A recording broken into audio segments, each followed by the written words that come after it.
উপস্থিত আলোচনা হয়েছে সেখান থেকে পরপর দুইজন বক্তা বলেছিলেন যে তারা এমন একটা ভিশন দেখছেন যেখানে ধর্ষণ তো দূরে কথা, চোখে চোখ তুলে তাকাবে না বা খারাপ দৃষ্টি যেটা বলে তেমন বলেছেন।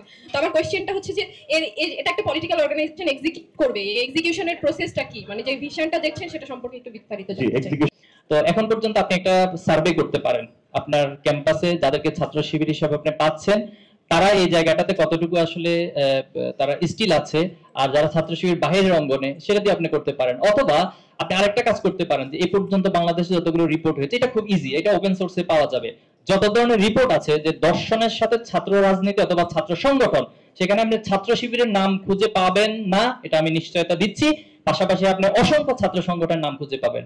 তাহলে এখানে আমাদের ইন্টারনাল এক ধরনের আমরা ট্রেনিং এর ব্যবস্থা করি, যার মধ্য দিয়ে তার ভিতরে এই অনুভূতিটা তৈরি হয়, তার ভিতরে এই ভয়টা তৈরি হয় যে আমি যে কাজটা করব এটা যদি আমার সোসাইটি সাপোর্ট না করে, এটা যদি আমার ফ্যামিলি সাপোর্ট না করে, এটা যদি আমার মূল্যবোধ সাপোর্ট না করে, সেই কাজটা কখনোই আমি করব না, এবং এটা আমার জন্য অপরাধ হিসেবে বিবেচনা করেই আমরা সেই কাজগুলো থেকে বিরত থাকি।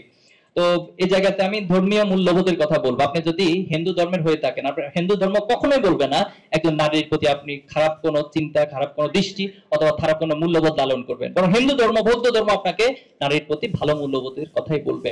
আর ইসলাম সে জায়গায় সবচেয়ে বেশি প্রমাণ করছে, এটা আপনার কোনো আমার বক্তব্য না অথবা কোনো এটা জাস্ট স্টেটমেন্ট না, এটা হিস্ট্রিক্যালি প্রুভড একটা ইস্যু যে আল্লাহ সাল্লাল্লাহু আলাইহি সাল্লাম যখন পৃথিবীতে এসেছেন সেই সময়টা নারীদেরকে সবচেয়ে অবহেলিত, নির্যাতিত হিসেবে বিবেচনা করা হতো।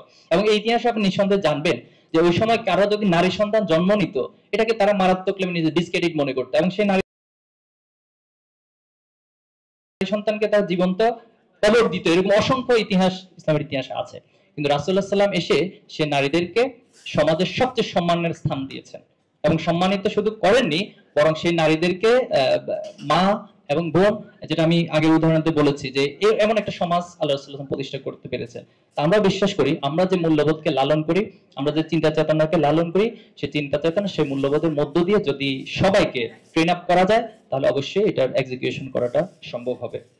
শাহবাগী গোসল করা নিয়ে প্রশ্ন করেছেন, যে আসলে এটাকে আমরা শাহবাগী ট্যাগিং এ বলছি না। আপনি যদি খুব ভালো করে খেয়াল করেন যে শাহবাগটা আসলে কোন প্রেক্ষাপটে তৈরি হয়েছিল, যে শাহবাগের মূল তত্ত্বটা কি ছিল, থিওরিটা কি ছিল। তারা বলছে যে আমি কোনো বিচার চাই না, আমি ফাঁসি চাই। এর চেয়ে বড় ফ্যাসিবাদী আচরণ কি আর হতে পারে?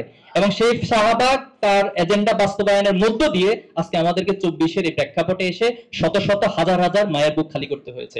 যদি সেদিন আমরা শাহবাগকে থামাতে পারতাম, শাহবাগকে যদি পরিশুদ্ধতা বাধ্যভাবে করতে পারতাম, তাহলে আজকে আমাদেরকে 24-এ এসে হাজার হাজার মায়ের বুকগুলো এভাবে খালি করতে হতো না। তো আমরা শাহবাগকে মূলত একটা এখানে সিম্বলিক অর্থে মিন করছি। এটা কোনো ধরনের ট্যাগিং কোনো ব্যক্তির সাথে জড়িত না, বরং এটা ফ্যাসিবাদের সাথে জড়িত। আর গোসল করার দ্বারা আমরা যেটা মিন করছি সেটা হচ্ছে যে আসলে পরিশুদ্ধতা। এখানে গোসল করা মানে হচ্ছে তাকে পানিতে ডুবাইতে হবে অথবা পানিতে গোসল করতে হবে, সেটা তাই না। মূলত